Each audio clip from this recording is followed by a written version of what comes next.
Good afternoon.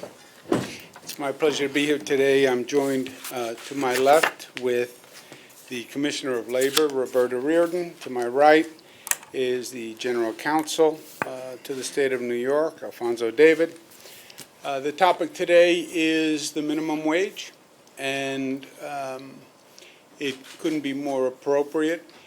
There's been a lot of talk over the past year or so about the economic anxiety that people feel, the economic injustice, and it's true. In terms of real wages, people have been going backwards in this society.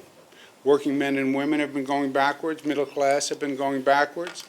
If you have been making the minimum wage, you have been stagnant in the minimum wage for many years. And if you're stagnant, you're actually going backwards, right? Because the cost of living is going up and you're staying at the exact same place. So when they talk about the economic anxiety and the anger and the frustration, it's real because people are not keeping pace in this economy.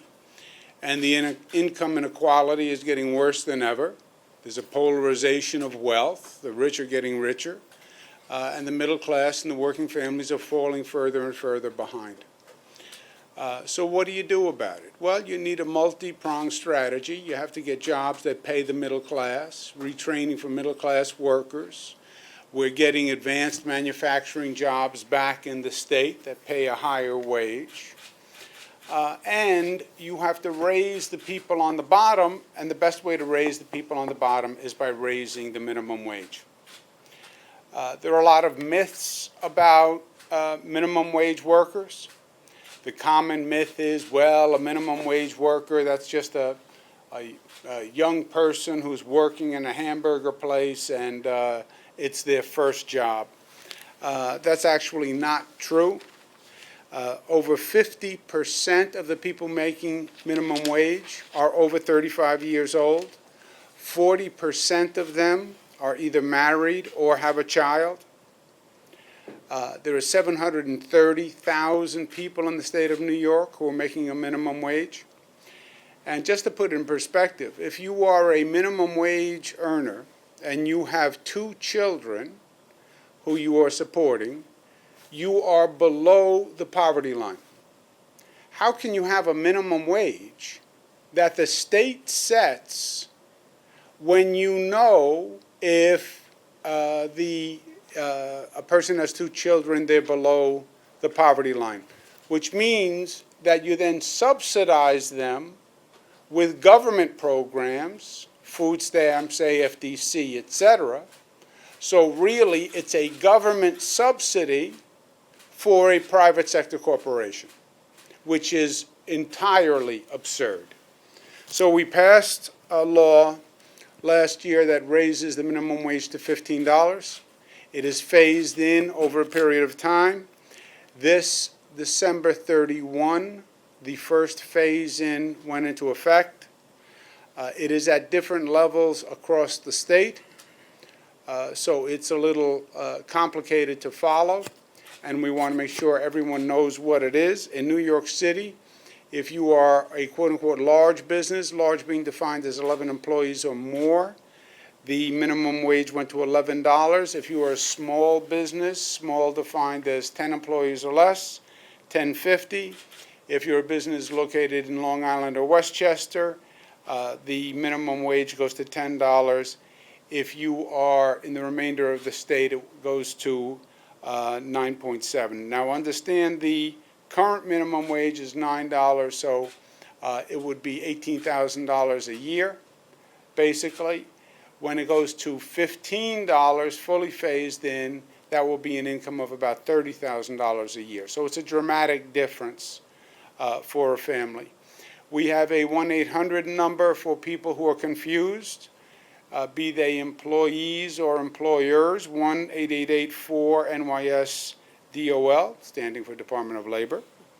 And we are also announcing today that we have a task force of investigators, about 200, that will be going out across the state, and their purpose is to both inform and enforce. A lot of workers don't know that they just got a raise. And they need to know this because they need to make sure it is in their paycheck. A lot of employers don't know that the minimum wage went up, and they need to know it also. So these 200 investigators will be informing people and making sure the law is followed through. One thing I want to make clear, this is not a voluntary effort. It's not that we are recommending a nice idea that businesses raise the wage. This is the law. And if a business does not follow the law, they can be subject to significant monetary penalties, and they can also be subject to criminal penalties if it's egregious. So we have approximately 200 investigators. To businesses, I say know the facts, and I say follow the law. And to employees, I say know your rights. This can change people's lives for the better because it is a significant increase, and it is long overdue. So we want to make sure it's enacted, and it's enacted quickly, and it's enacted fairly. With that, let me turn it over to Commissioner Reardon for some comments, and then you'll hear from General Counsel Alfonso David. Commissioner? Thank you, Governor, and good afternoon, everyone. As the minimum wage increase takes effect across the state, the Department of Labor will be doing all it can to enforce the law, as well as educate business owners and workers on their rights and their responsibilities. As the Governor just announced, we are launching a multi-agency minimum wage enforcement and outreach unit to ensure that all New Yorkers are paid the fair wages that they deserve. There's also a new hotline available to both workers and businesses, which will serve as a resource for everyone. Workers who have not been paid proper wages or anyone concerned that they're not receiving fair pay are encouraged to call 1-888-469-7365. The hotline is a great tool, and it is central to the larger efforts of our new minimum wage education and enforcement unit. So here's how this unit will work. The unit will be made up of more than 200 staff members from multiple agencies across the state who will focus on minimum wage education and enforcement activities. This staff will be specifically trained to educate the public and employers on the requirements under the new minimum wage rates across the state. A number of dedicated investigators will enforce the new minimum wage through proactive investigations as well as in response to complaints. By educating those affected by this increase on the facts and figures, we are setting everyone up for success. As part of a comprehensive strategy, the new unit will take the following measures to ensure that all those affected by the increase are informed. So there are three components. The first is business services. Business services will help businesses with identifying the proper pay rate for their employees. They will assist both workers and businesses in understanding any changes in the minimum wage, with a special focus on those for whom English is not their first language. And we are establishing regional representatives and communications so that workers and businesses in every part of the state can know their rights. The second component is outreach. Unit staff members have been and will continue to proactively contact business and worker advocate organizations throughout the state and offer webinar and in-person presentations to help them understand how the minimum wage requirements work in their area. And the third component, of course, is enforcement. Now, the New York State Department of Labor is charged with enforcing the minimum wage law. Part of this process is ensuring that businesses are held accountable and that everyone is upholding the law. As such, the unit will take the following measures to ensure businesses remain compliant. The unit features trained investigators who will both proactively investigate potential minimum wage violations as well as respond to complaints received through minimum wage hotline, Department of Labor website, or other methods. Their initial focus will be to ensure employers understand the laws and that their employees are paid their proper wages. Over time, more of their focus will be placed on enforcement, launching any investigations needed to follow up on those complaints. Thank you very much, and now it is my pleasure to turn it over to the Counsel to the Governor, Alfonso David. Good afternoon, everyone. I am extremely proud to sit here today with the Governor and Commissioner Reardon to discuss launching the Minimum Wage Enforcement and Outreach Unit.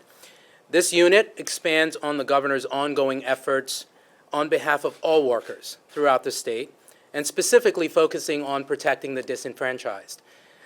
This includes, of course, the $15 an hour minimum wage statute that the governor mentioned before, the first of its kind in the country's most robust paid family leave program, which we also passed last year, upending the rampant and gross exploitation of workers, including nail salon workers that many of you have heard about over the past year and a half, and recovering tens of millions of dollars in wages that have been stolen from hardworking men and women. As recently as July of this year, the governor directed employers to repay nearly $4 million in back wages and damages that were due and owing to more than 7,000 workers throughout the state. New York State is committed to protecting workers, all workers in New York State. As you've heard from the commissioner, this is a multi-pronged strategy that includes outreach, education, and of course, enforcement.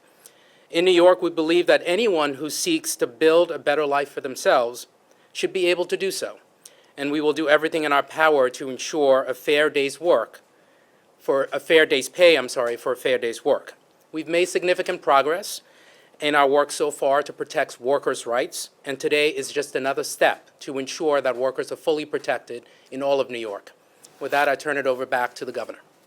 Thank you. Thank you, Commissioner. Thank you, Council. Questions?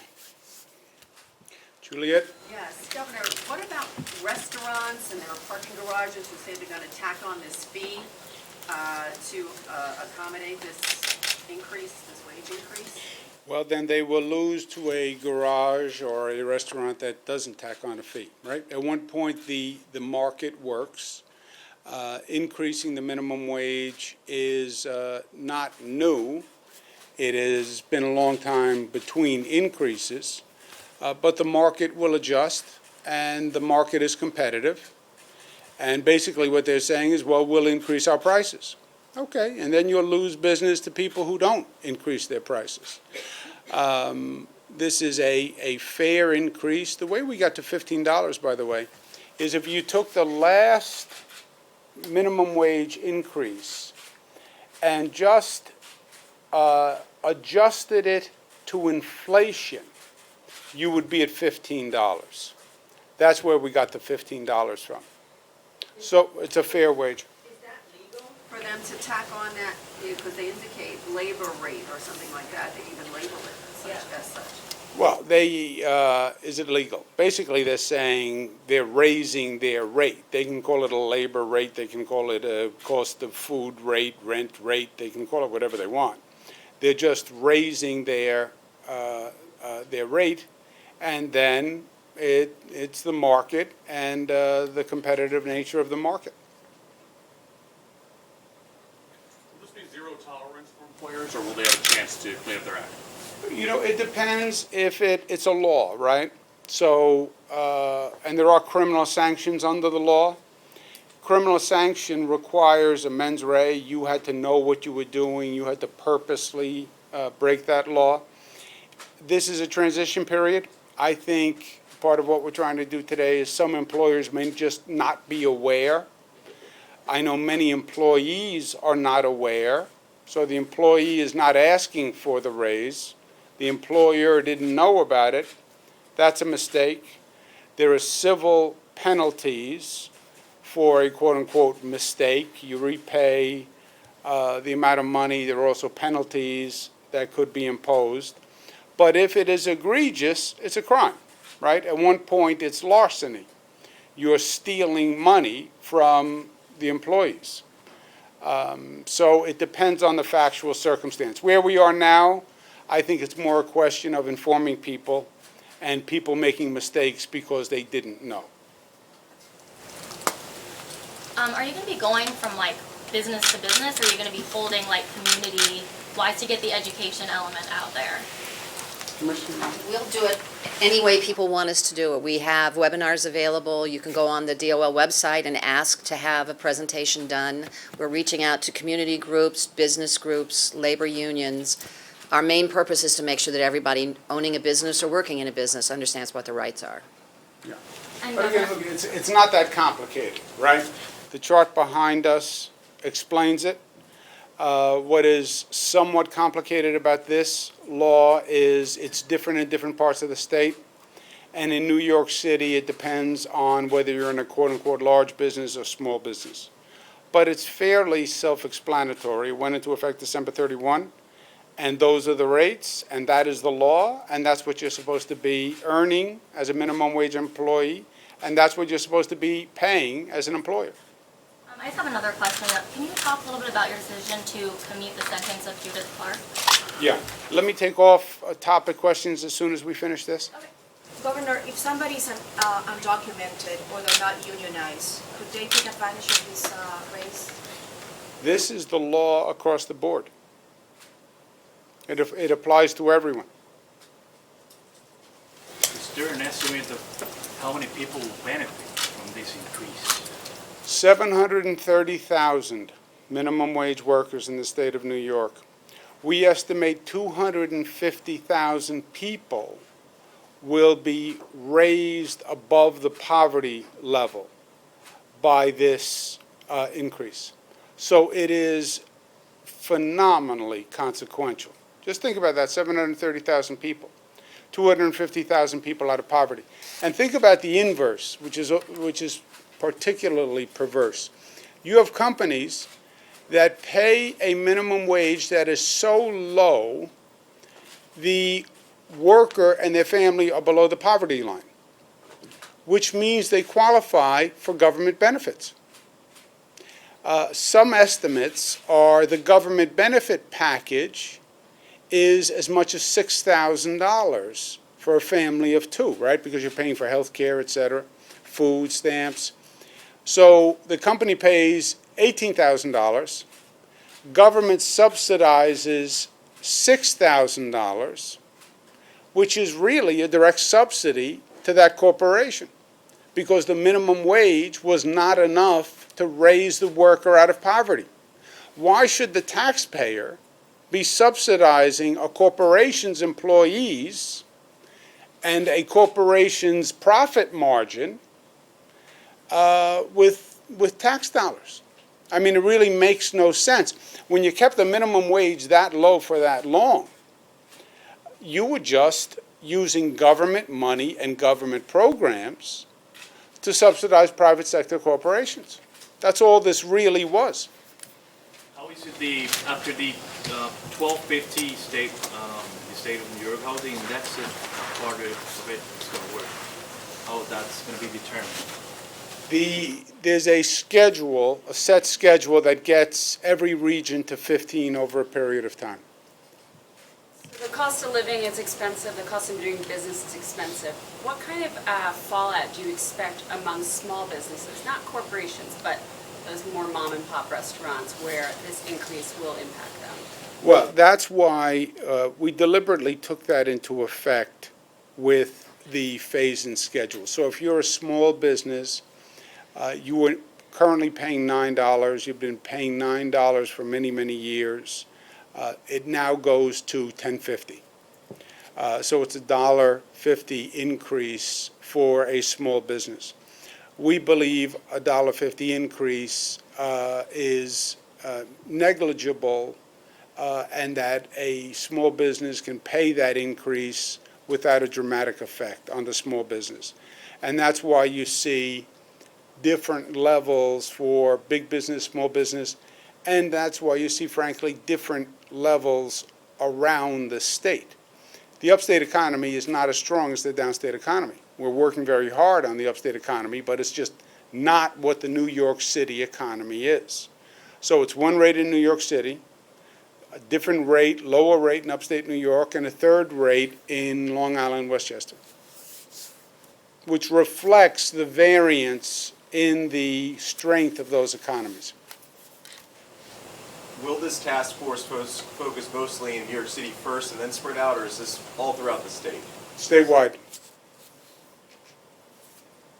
Are those new employees or they're already government workers? Government workers.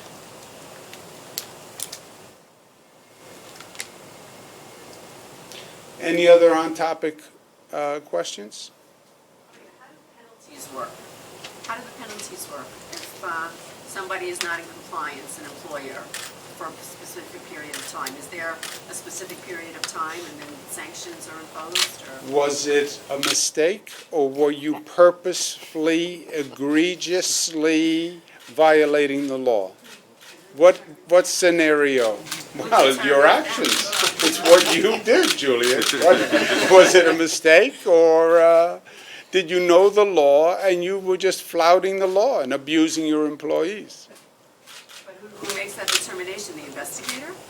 You by your actions, and then the investigator will review your actions. And if it was just a mistake, which I believe in this time period, they will be mistakes, because the law just went into effect and I didn't know, and it's literally just a day or two, and that's one of the reasons we're doing this. That's a mistake. You pay the fair wages. You can be assessed a penalty depending on the sense of how long it went on and your level of culpability. It can rise to a level, and this has happened. As Attorney General, I used to do these cases where the employer just doesn't pay the employees what they're supposed to pay. And they know the law and they know the facts, and they just don't pay. Why? Because if they don't pay the employee, they keep the money. And that then is literally a crime. It is stealing. It often happens with, we talk about exploited workers. It often happens with undocumented workers who are afraid to complain. Because if they complain to an authority, they're afraid about their legal status. So it is a very real problem in this state, and it is a very serious crime. But my guess is where we are now is people just, it's been the holiday season, they've been busy, they're shopping, they're not shopping, and they've been on vacation, and it's about informing them of the law. So how long do they have to comply? 72 hours. I don't know. We're going to see. Sounded good, though, right? Nice, fine answer. That's what you expect from a governor. We'll have a transition period where we'll make sure that people have the right amount of time to become aware of the new law, phase in the new law. Different employers have different payment periods. Some people don't get paid every 2 weeks, 3 weeks, depending on what it is. And then again, it's the fact-by-fact, case-by-case determination of the facts. Juliet, for example, it would have been a mistake. I know her. She would not egregiously and purposely defraud the employees. She could make a mistake, however, but she would not egregiously do it. Anything else on topic? Judith Clark case. Judith Clark was in prison for approximately 35 years. She participated in the quote-unquote Brinks robbery as basically an accessory to the crime. Almost everyone who has had contact with Ms. Clark will tell you that she has gone through a tremendous period of growth, has done a lot of good over those 35 years, has a child on the outside who she literally has had very little time with. And what this action allows is for her to be up for parole. It does not release her from prison, but it allows her to go before the board and make her case. And then the board, which are experts in making these determinations, will hear the case, and they will decide whether or not they believe she should be released. Have you spoken to her or seen her? I've met with her in prison, and I spent time speaking with her, and she is impressive, and I believe I don't know who she was before. I believe she was in her 20s when she committed the crime. But she seemed to me a very sober-minded, community-oriented person. She was very concerned about not having spent time with her child. She has done great work while she's in prison. She's helped many, many people. She's done a lot of generous acts, so I believe she has the right to make her case. Again, I'm not releasing her. I am giving her the opportunity to make her case to the board, and the board, that's what they do. They hear cases all day long, and then they make determinations on the facts. What do you say to those in the law enforcement community who consider this a slap on the face? I don't think there's anyone who will say 35 years is a slap on the wrist, to stay with the slap metaphor, right? 35 years is a very long period of time. There are people who were imprisoned with her who were more culpable, who have been released in the meantime, because they actually made a deal with the prosecution. So, you know, at one point you have to say to yourself, what are you accomplishing?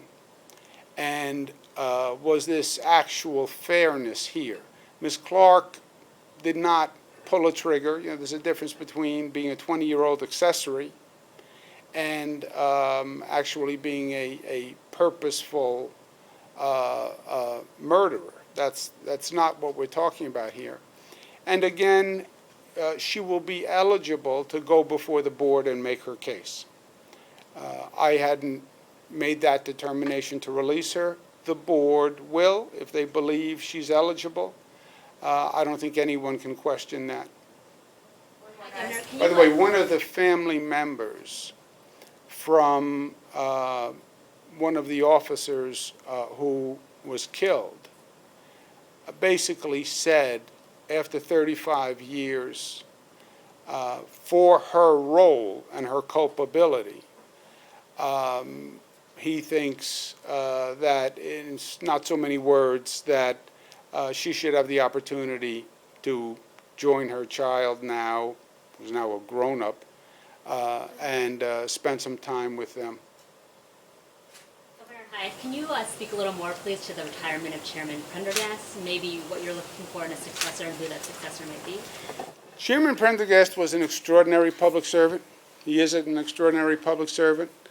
I've worked with a lot of public officials on the federal level, state level, and I worked quite closely with the chairman. When we first talked about him taking the position, he was talking about taking the position for approximately 3 years. He has some personal issues and family issues that he needs to deal with.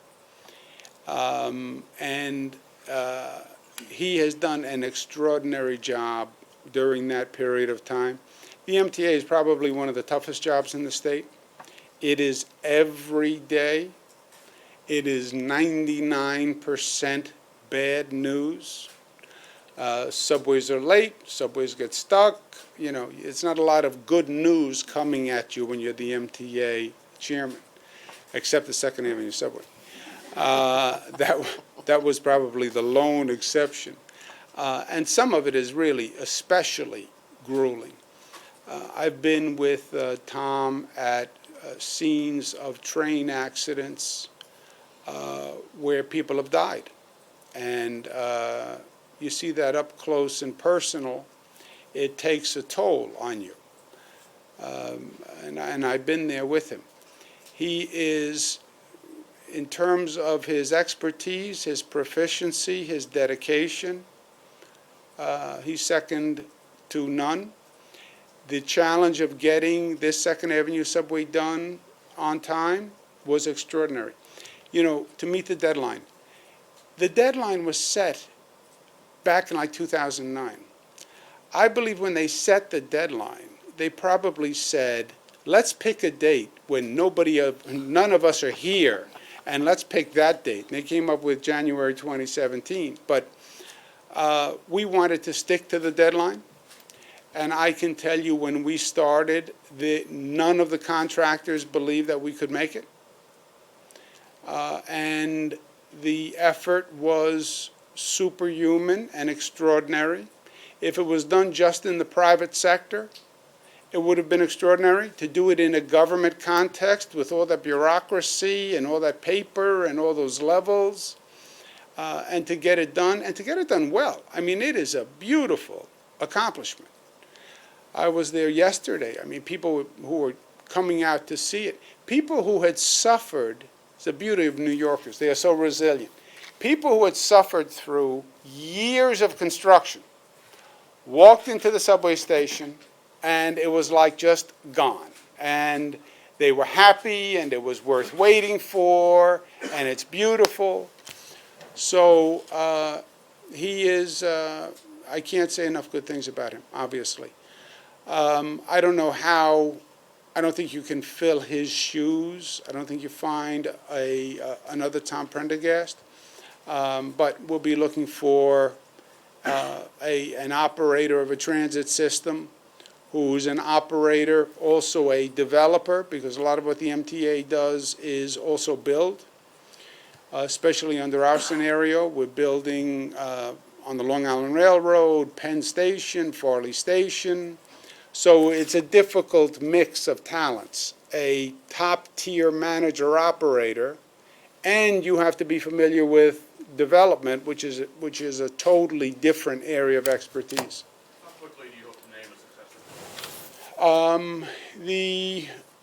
successor? We have a little time, and Tom was supposed to leave at the end of 3 years. He actually extended it for me to get, because we wanted to finish the Second Avenue subway together. But we have weeks, I would say. Thanks, guys. Thank you.